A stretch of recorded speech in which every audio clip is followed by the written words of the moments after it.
Good morning everyone. I've been out in the garden and I've been getting my washing in from the washing line. It's a beautiful day today and I've been getting on my washing in.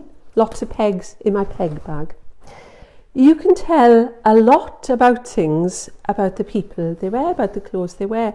And so I thought I brought my shirt in, look, so you know the job I do because of this shirt with a little blue collar in, so you know that I belong to the church and my job is a vicar in the church.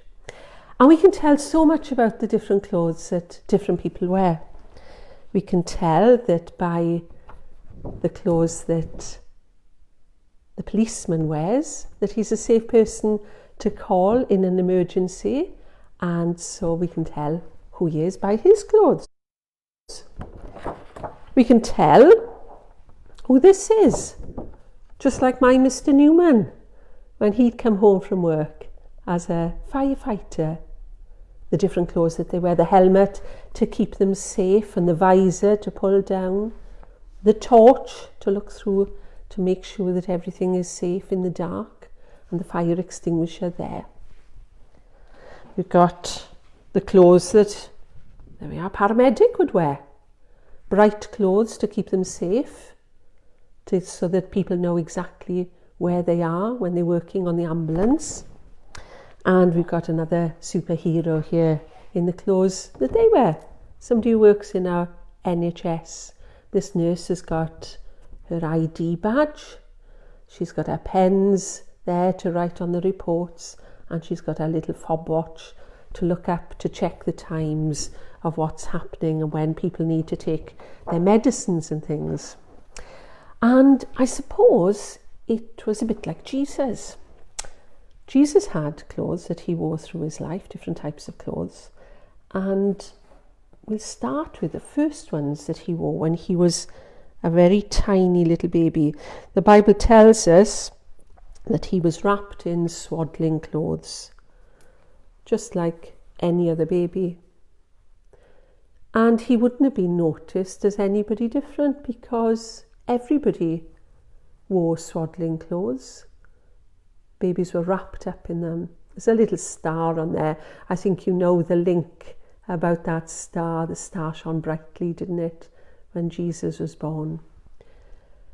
And when Jesus grew up, people hardly noticed him because he just went around doing ordinary things, dressed as an ordinary person.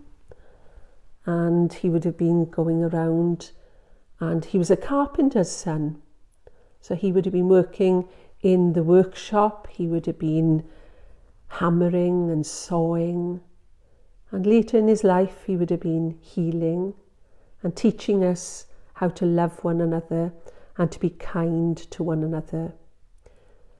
But then one day, people mocked him and they dressed him in scarlet. Well, one gospel tells us that it's scarlet and another tells us that it's purple. They mocked him as a king and then they played a game of dice to see who could win this cloak that he wore. Jesus was killed and he was put on a cross. He was buried. But then they found linen in a tomb where Jesus had been placed. And the linen had been wrapped around Jesus' body. It was flat, just as the body of Jesus would have been as it was laid out. And the disciples, after a while, met him. They met him and they realized that Jesus had risen from the dead.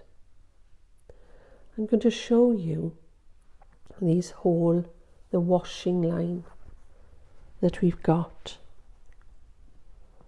The washing line, Jesus' washing line, which tells the story of the wonderful Saviour that we have. the story from his birth, the story of his life, the story of his death, and the story that he rose again to save us. So there we are, boys and girls. There's Jesus' washing line. And I'm due to go out now and get some more washing off my line. I hope you enjoyed it, and I hope you enjoy the summer holidays. We'll have another story in a few days' time. God bless and lots of love. Bye-bye.